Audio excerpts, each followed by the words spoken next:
You're listening to the Family Discipleship Podcast, a podcast of training the church.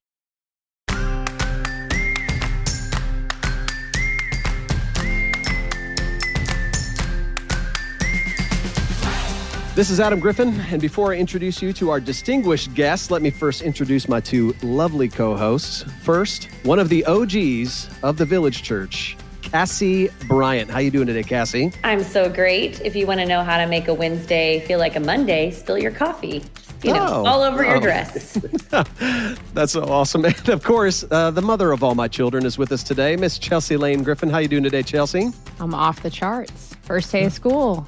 Yeah, got a new lease on life. That's awesome. We have the distinct honor to have with us on today's episode, the man himself, Mr. Pastor Matthew Chandler. Ladies and gentlemen, Matt Chandler.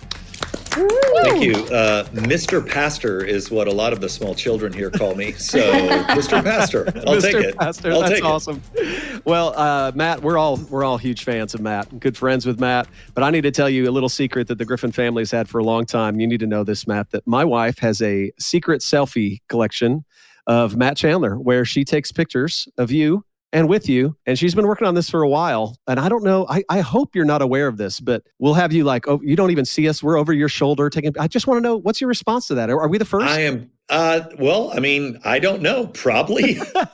I wouldn't think that you're the first to kind of snap a secret selfie, but that there's a collection of them. I have to believe not only are you the first, but more than likely the only. That's awesome. That can't be true. Because Matt, I was Chelsea, why would you say that can't be true? Well, I started going to the Village when I was like 23, way before I met Adam. The Village and your preaching was very formative in my faith. Loved it. And so then, by marrying Adam and getting, to be at like Village Christmas parties and stuff, one time you were just right behind me. We're back to back. And I have like pictures of the back of your head just because I'm like, hey, here I am. I'm here with Matt Chandler. So why wouldn't you just ask me to take a picture with you? I'm right there. That's not one time funny. I did. Yeah, that's not interesting. That is true. That's not as fun. That isn't interesting. Yeah, the pictures look stalkerish, and that's what I like about it. But one time I did, and I got a picture with you at a fundraiser. But yeah, the way you look so willing, you look so willing. It looks boring. Yeah, but yeah, the other. I'm sorry.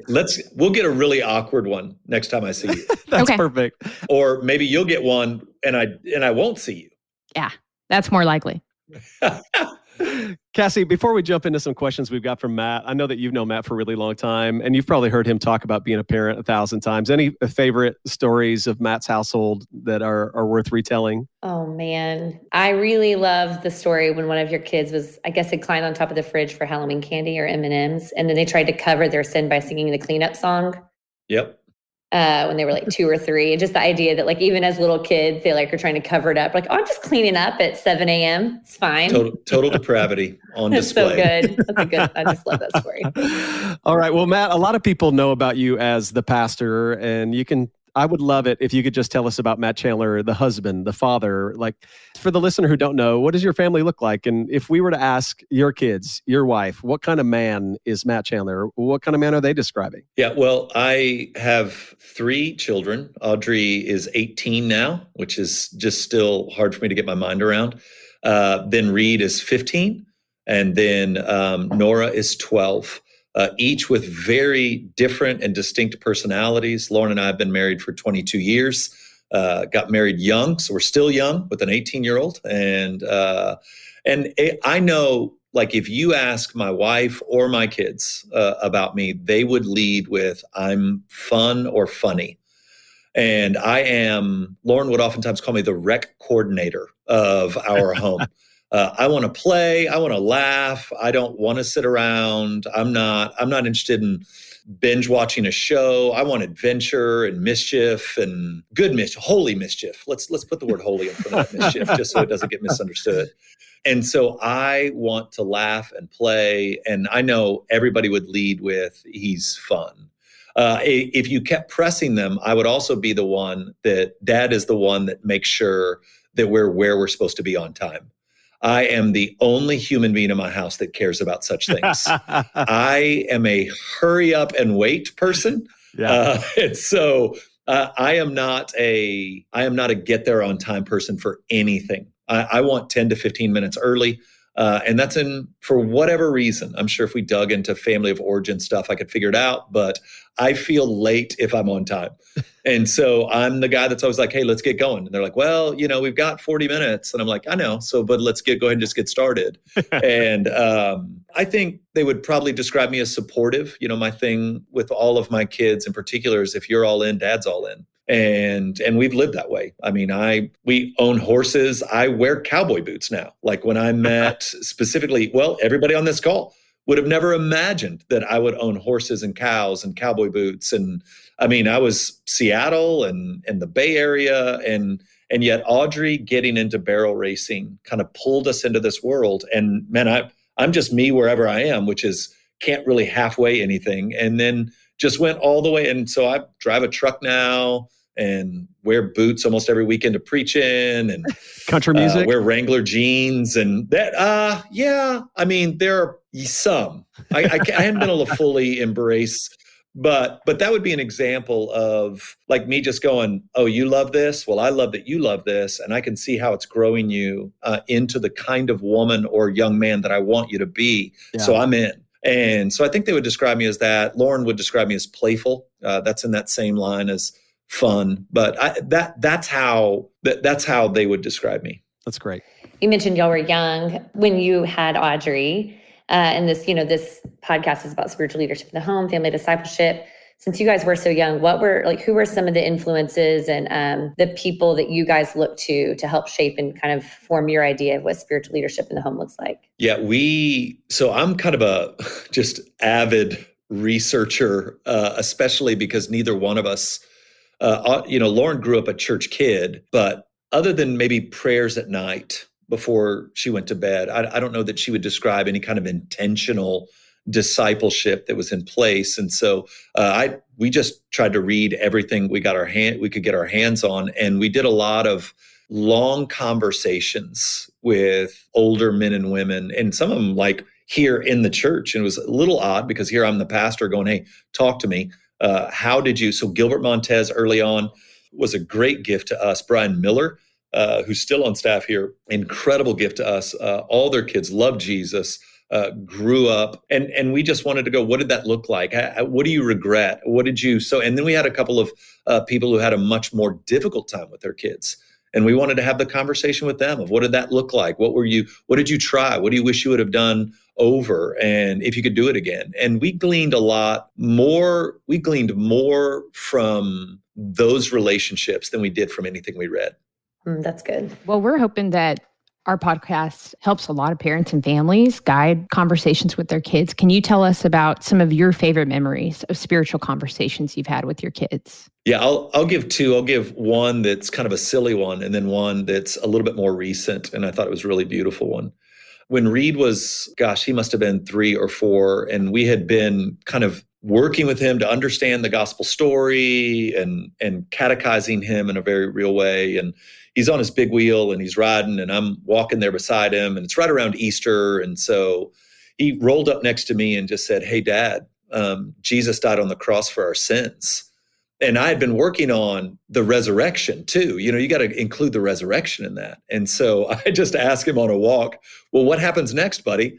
And I could see his little wheels spinning and him thinking about it. And then all of a sudden, just this giant smile, spread across his face. And he, in a very loud voice, said, and then the Easter bunny gives me candy. And so that's one of those moments you're like, we've completely failed. How is this my child?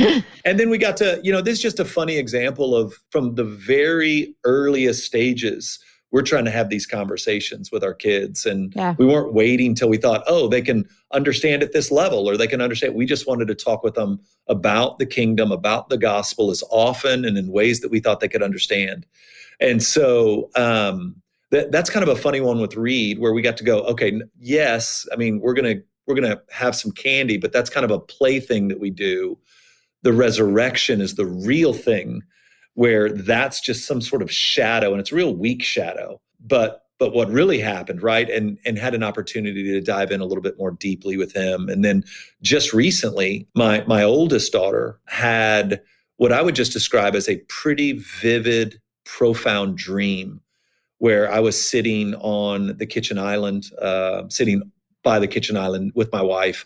And Audrey came down. She was a little teary, and she just began to describe this dream to us, which for us, the picture was one of deep forgiveness. I don't want to, this is her story to tell, not my story to tell, but this beautiful picture of being cleansed and made new. And so we got to just talk about how kind the Lord is to visit us in real intimate ways, and how oftentimes although by faith, we want to trust that what the Word of God says is true. We want to cling to that in good times and bad times. There are times where the Lord in his mercy is going to break through like this and touch a deeper part of you to let you know he really sees you and loves you. And that was just in the last month, and has just continued to encourage me as a dad. That's great. I love both those examples. The first one you shared it's cute, it's funny, and I think it's relatable. We see our kids make a lot of, kind of faux pas. I think it would help listeners a lot because they see you in kind of the pastoral light, in the stage light. But you are a parent, and all of us are imperfect parents. I think it would help them a lot to know that in the Chandler home, there are also some parenting fails that happen. Things don't always go according to plan. When you think about your own spiritual leadership, does anything stick out to you where, man, that just did not go the way I had hoped? Yeah, I think there's probably more of those than there are of times that I think I really nailed it, or like it all came together like I had envisioned in my mind. I can oftentimes think of like Clark Griswold's excitement around Christmas and vacations with the family, and how his expectations don't line up with reality. And then he's stuck looking like a crazy person. And I think that's actually a fairly good kind of picture of what it's been like to try to parent my children. So I think probably 30% plus of our family devotions have just felt like they landed nowhere. Like the win was that I didn't have to spank anybody or, make anybody go to their room and so I needed to learn early on to play the long game and understand that family discipleship builds. Yeah. It's not a singular event, but it's this ongoing relationship with the gospel at the center. And man, I was not prepared. I was not prepared for Audrey to become a teenager and all that would come of that. I thought I was. I thought my heart was ready for that, and it just wasn't. And so there was a moment where I had to go wake her up. I had said some things earlier in the night that I felt real justified in saying at the time. And I had to go wake her up and just say, hey, I know I'm not a safe place for you right now, and I hate that. I don't want that. Will you forgive me? I want to be a safe place for you. And she tried to explain what had led to my saying some things that were really unfatherly to say to her. And I just said, hey, listen, this isn't even about what that argument was about. This is about what God has called me to be for you and my failure at doing that. So I've asked God to forgive me. And I don't want to go to bed tonight without asking you to forgive me. I have not been safe, and I want to be safe for you. And that was probably one of my more significant failures as a dad. I don't know that, like I said, when I'm telling some of these stories, part of the story belongs to the kid. So I always want to be real careful. Yeah. So I want to talk about the nature of the argument, just that we were in one and I said things and I think almost every parent can relate to this, saying things that you wish you could take back. Absolutely. But that night for both of us, as we moved through the rest of our teen years, it ended up being a kind of Ebenezer, a kind of moment where I realized the kind of dad I wanted to be, and she realized the kind of dad that I wanted to be. And I think that made a world of difference as we navigated some more difficult days ahead. And thanks for that transparency. I feel like the pressure for parents to be perfect is so real, and it's such a lie we buy into, that like one mistake might send our kids like spinning in a wrong direction. What encouragement would you give parents who are listening, who are feeling that constant pressure to parent perfectly and maintain every commitment? How would you pastor them if you could? Yeah, I think for moms and dads, a significant portion of their time has to be cultivating gospel belief in their own hearts and lives, and a real understanding that although the Spirit dwells inside of me and that I am a son or daughter of God, I am still in the process of sanctification, which means I've got a lot of failure in front of me. And I will not, with that failure, spend all the grace that Jesus has put in me by his death and resurrection. Right. And if I can get that into all of my life, I can get that into my parenting. Yeah. I hesitate just to say, get it into your parenting, because it's bigger than parenting. It's the way that we live and the way that we understand our life is going to work, that I am going to have to, like, I just know this. I have on 3 separate occasions stood in front of the church that I pastor and asked them to forgive me and owned a mistake that I either made or that, let's just say it that way, a mistake that I made. And I don't ever want to do that again. And the chances of me not doing that again are slim. I'm 47. If I was 67, I might be able to say, I might be able to get out of this without having to do that again. But I refuse, as a pastor, as a dad, as a husband, as a friend, I am refusing to believe that I am anything other than a human being saved by grace through faith alone. And I want to live my life under that. I am human. I am not superhuman. And anything that smacks, leans, teaches, or says to me that I'm more than that, I'm fast to reject and get aggressive towards. Yeah. That is so toxic to the kind of man I want to be that I get aggravated. I can feel in my spirit, even now as I'm saying this, like a divine hatred for the kind of nonsensical, you're more than human. And I'm not, and nobody listening to this is, and that means I have failure in my future. Doesn't matter how much I read, doesn't matter how much I pray, doesn't matter how much I memorize, doesn't matter who my mentors are, doesn't matter if I run every decision through a grid of 50 wise people. I'm human and I'm going to blow it. And what makes grace unbelievable is it lets me know that it's waiting for me there. Yeah, that's good. And if you can get that in your life, not just your parenting, but your life, because if you're just trying to apply that to your parenting, it doesn't work that way, right? This is a believe it over your life or don't.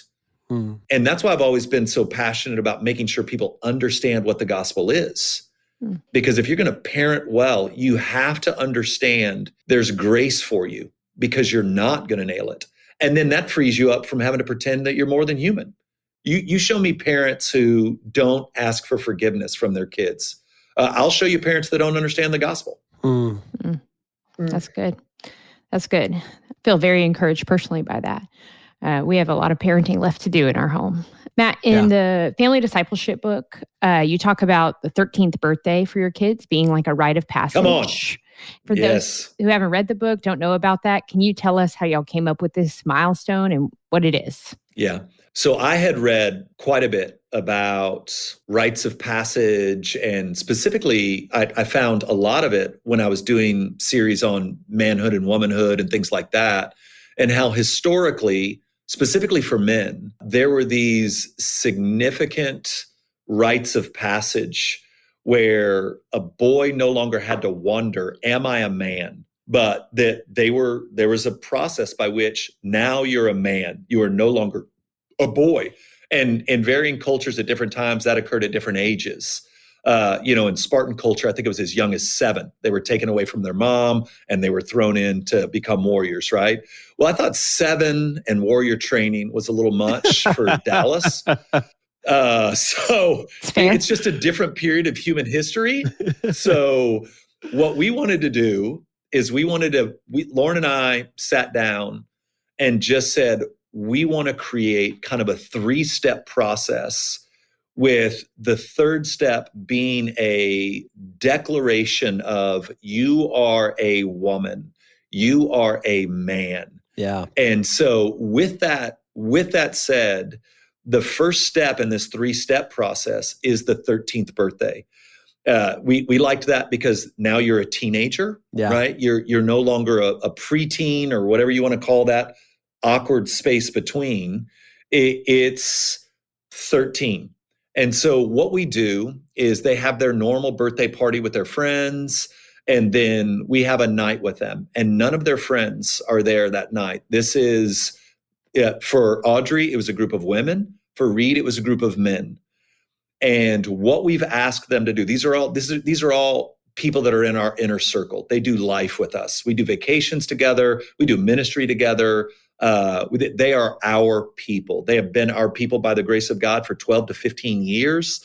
I have been at the hospital for the birth of every one of their children. They have been at the hospital for the birth of my last two. They weren't there for Audrey because she was the first one, and some of them weren't really in that inner circle yet.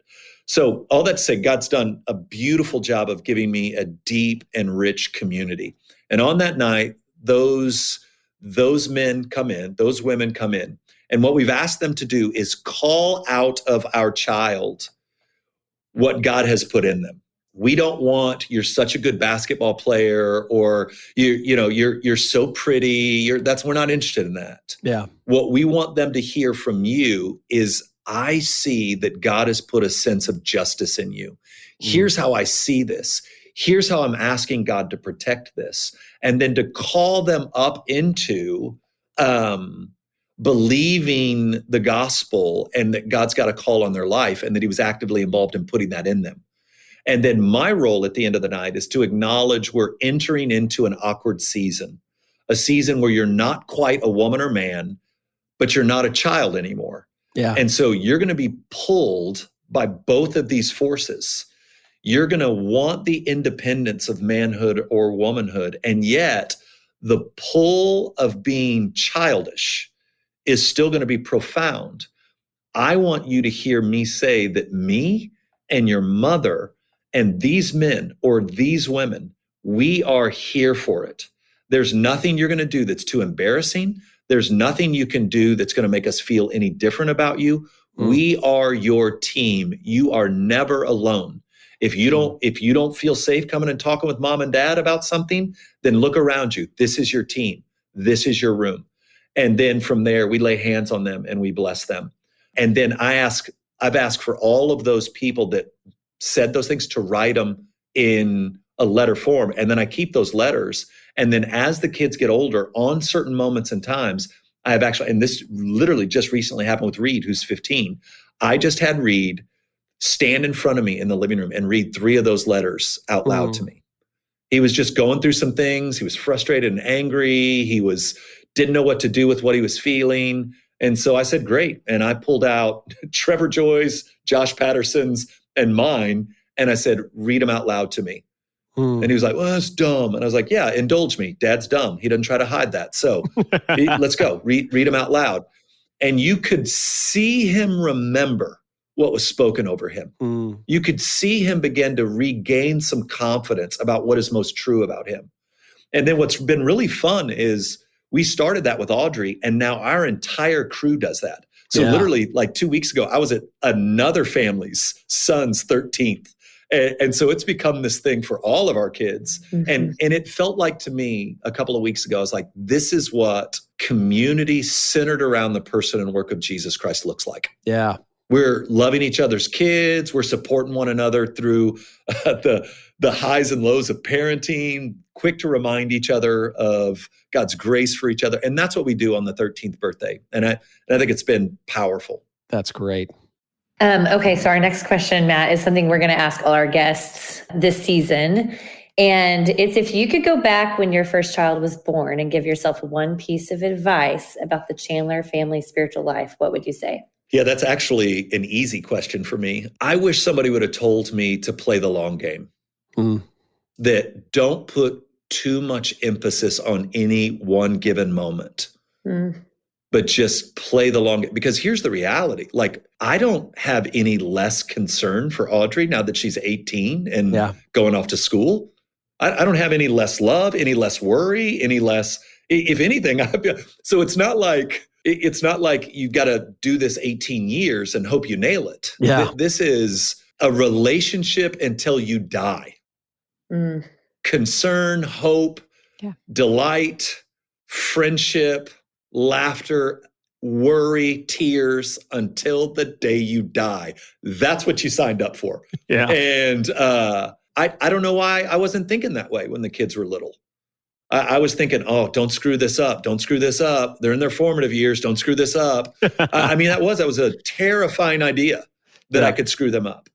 And I wish somebody would have just said, hey, breathe and play the long game.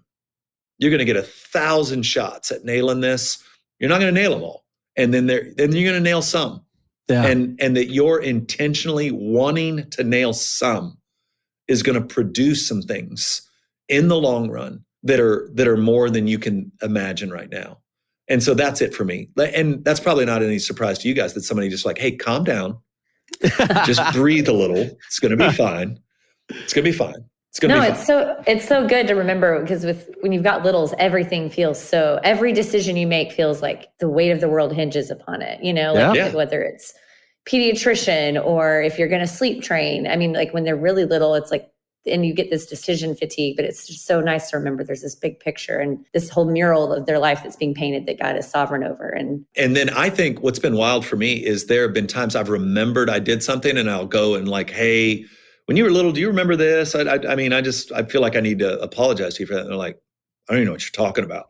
So it's funny to me, like these like major gaffes. And I'm talking about like when they were 8, not when they were 2, I think of these major gaffes and they're like, I don't have any memory of that at all. I was like, well, never mind then. So I retract my apology. Maybe I'm making it up. Well, Matt, I don't know, but I can imagine that it could be kind of hard to grow up a Chandler around the Village Church, that there's a lot of expectation, a lot of pressure, potentially from other people. I was just wondering, could you share with us personally, like how do you and Lauren prepare your kids for being the lead pastor's kids, for being Matt Chandler's kids, and have them also at the same time not despise the church for what it demands of you? Yeah, we have been very aggressive on this idea, mainly because I have a child who has not liked that from the very earliest days. This child thought other kids wanted to be her friend because they were my child. And then, so it was super challenging with one of them. And then I have 2 that they just love it. So we have tried to do 2 things. One, we have let them know over and over and over and over again, all of mama and daddy's expectations on you have been spoken. We don't have anything we're holding back. So if other people have expectations on you that are different than ours, then you don't need to carry the weight of that or worry about that. Mm-hmm. And if anybody ever says anything to you that's somewhat silly, you can feel free to come tell mom and dad about that. So that if I had some Kids Village volunteer or something that like shamed my kid for not knowing the verse or something like that, I wanted to know about that and let them know that I was a safe place for them to come and share that with me. And so that was one thing. We wanted to just have honest conversation about it. The second thing is I have taken them with me as often as I possibly can so they can see what daddy does. It's good. And then another thing is when the church has blessed us, which they have, sometimes I got to pinch myself that the Village is as kind as they are to us. I have let them know that this thing we're getting to do because the church appreciates all that they have had to sacrifice for me to be the pastor there. And so that has gone a long way. So, there would be, when there's a Christmas bonus, I'd take them out for their favorite, Japanese steakhouse deal. And when we're sitting there, I want to let them know, hey, we're here tonight because the church appreciates all that you guys have given up. That's good. In order for me to be the pastor here. So I haven't made it about how hard daddy works. I've made it about it cost you for me to be the pastor of this church. And the church wants to make sure you know they're grateful to you. That's good. And so that's the third thing that we've tried to do. So straight up conversations about it, taking them with me to let them see it. And then the third thing is just letting them feel the blessing from the church. That's great. That's so good. Yeah. Matt, right now, our culture seems to be, maybe some people would say increasingly secular, or that the secular voice is the loudest right now. With our culture in its current state, what do you think makes family discipleship so important right now? Well, in a vacuum, that's what's going to fill it, right? Mhm. So if moms and dads won't take on this challenge, and I think one of the reasons Adam and I wanted to get the book out there is to just say, hey, guys, you can do this. Yeah. You don't need a seminary degree. You don't need to know Greek and Hebrew. You can do it. And I can feel that. I just so want moms and dads to go, this isn't as hard as you think it is. Yeah. But if we refuse to step into that space, then everyone is going to step into the space instead of us. And the world is increasingly secular and hostile. It's not that it feels that way. It is. And even in the conservative South, more and more and more, it's growing anti-gospel.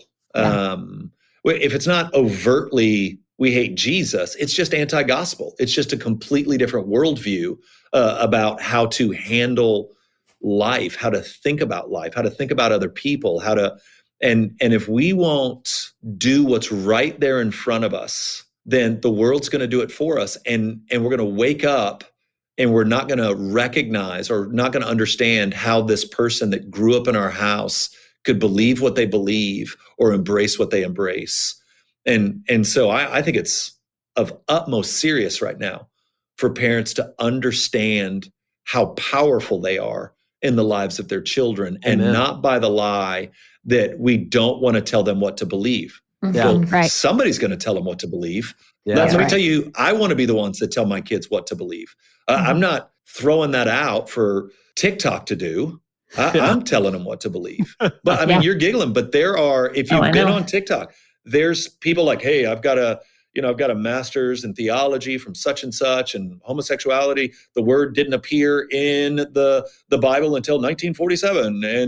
And you're like, well, okay, but the concept of it is, so I don't want that person theologically training my child. Yeah. I'm doing it. And I want them to be able to spot that person as being disingenuous at best and a straight up liar at worst. Yeah. Yeah.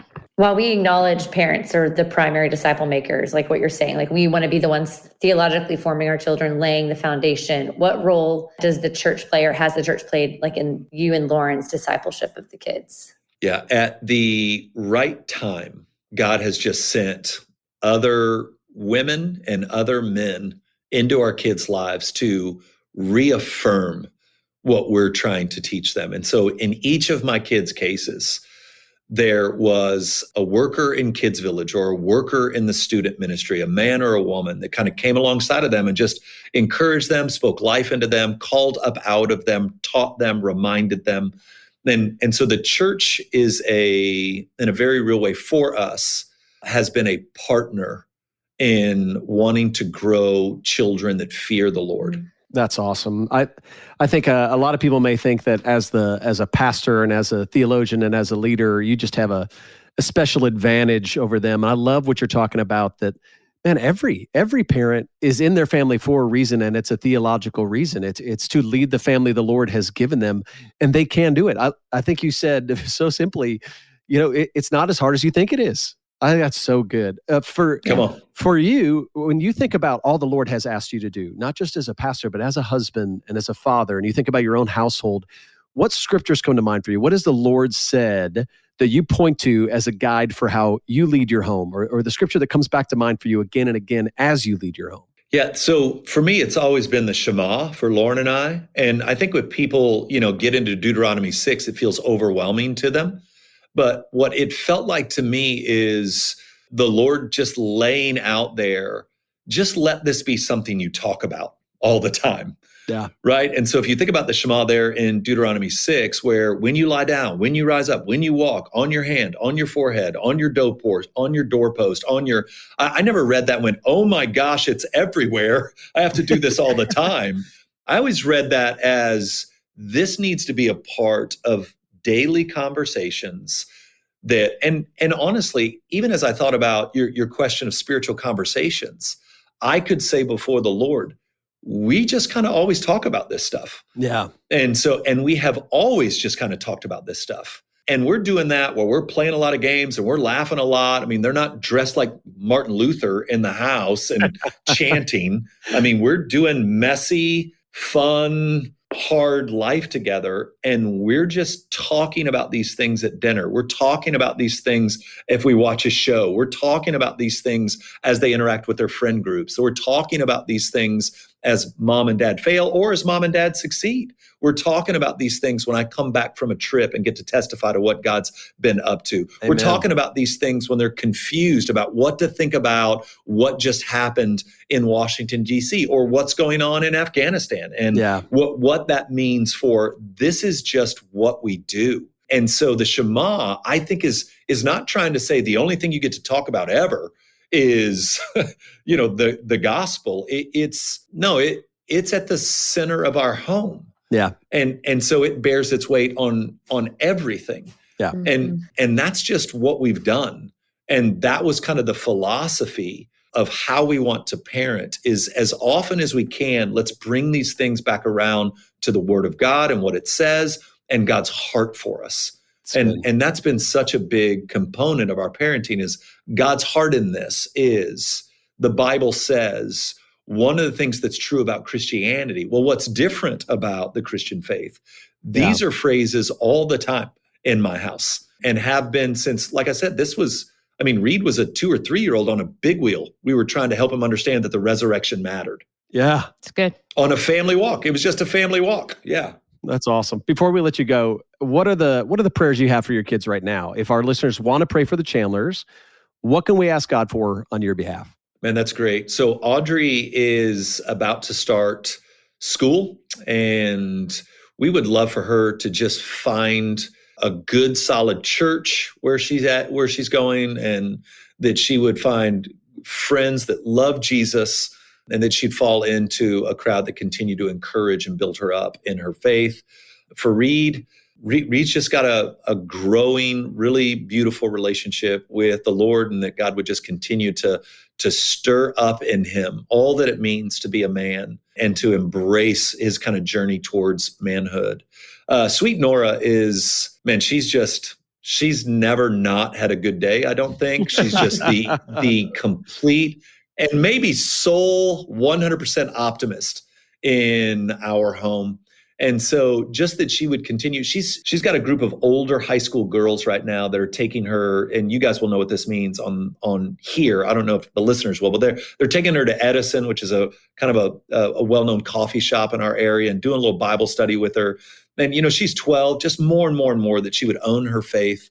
And then that Lauren and I would just continue to love one another deeply, partner with one another in gospel ministry and opportunity with one another. And man, I deeply and desperately want to finish well the race that God's marked out for me. Yes. Amen. Amen.